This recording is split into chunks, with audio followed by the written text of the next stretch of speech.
Hi, my name is Dylan Case, and I'm an Illinois man from the south suburbs of Chicago. But in this presentation today, I will be discussing the initiative and referendum process in Arizona, going over key components of direct democracy within the desert state. So let's begin with the basics here. What is an initiative? Well, an initiative is a process that allows citizens to propose new laws or constitutional amendments by gathering enough petition signatures to place the measure on the ballot. Meanwhile, a referendum allows citizens to approve or reject laws that have already been passed through state legislature, and this is sometimes referred to as the people's veto.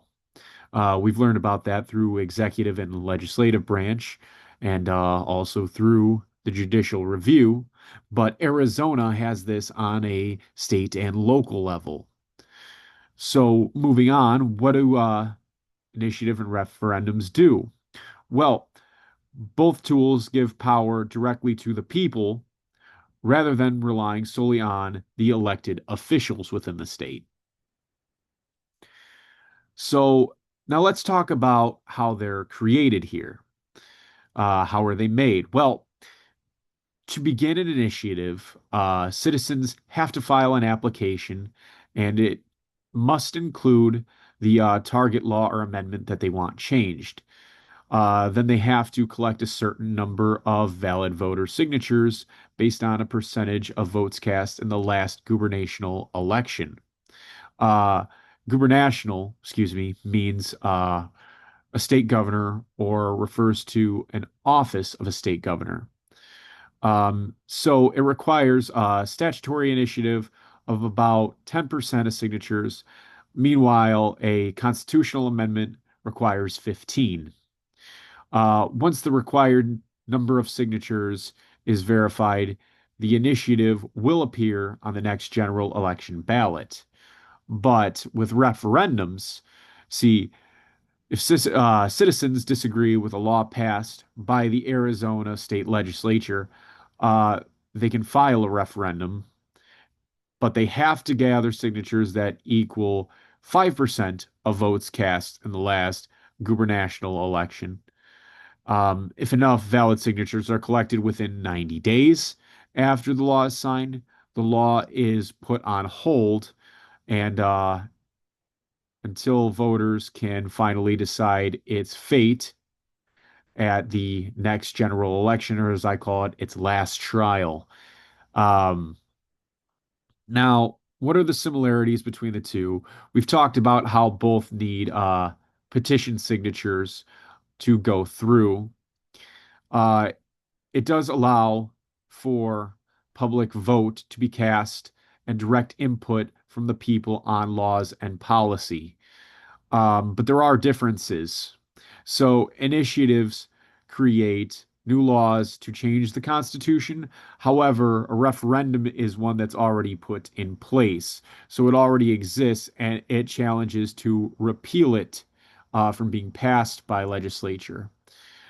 Initiatives are a little bit more proactive, while referendums are retaliation. They are a reactive method.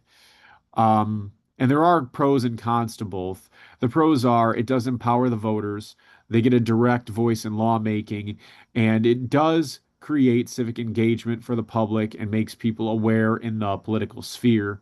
Uh, One thing is that it also bypasses legislative gridlock. And what I mean by that is that when officials don't act on something, the people can take up arms and take action themselves, giving them that Wild West persona still. Um, Now, there are cons, though, and the cons are complex issues tend to become very oversimplified, and sometimes it creates voter confusion as well. Political language can be hard to decipher sometimes, so it's good to do a healthy amount of background research because you may not always agree with the change or popular opinion. So you may want to do some hard background digging and see if that really fits your views. Also, not to mention the influence of money. The wealthy kind of fund the signature drives and ad campaigns because they can afford to. Um, it may not always represent the working or middle class or even low class. So you got to think about the common man. And again, do your background research. Moving forward, though, to direct democracy and the Arizona Constitution, initiatives and referendums are talked about in Article 4 underneath Section 1, which specifically reserves legislative power to the people. This form of direct democracy means that citizens are not limited to influencing policy through their officials. Again, they can take up arms and be proactive themselves. It reflects the belief of a common phrase, we the people, which is a core principle of both Arizona, but also the nation's constitution. We're running out of time here, but to conclude, initiatives and referendums play a powerful role in shaping Arizona's laws. They give voters a direct say and hold lawmakers and officials accountable. While there are challenges to it, there are very many benefits, and these help to keep democracy intact. With that being said, thank you so much, and see you soon. Have a good one.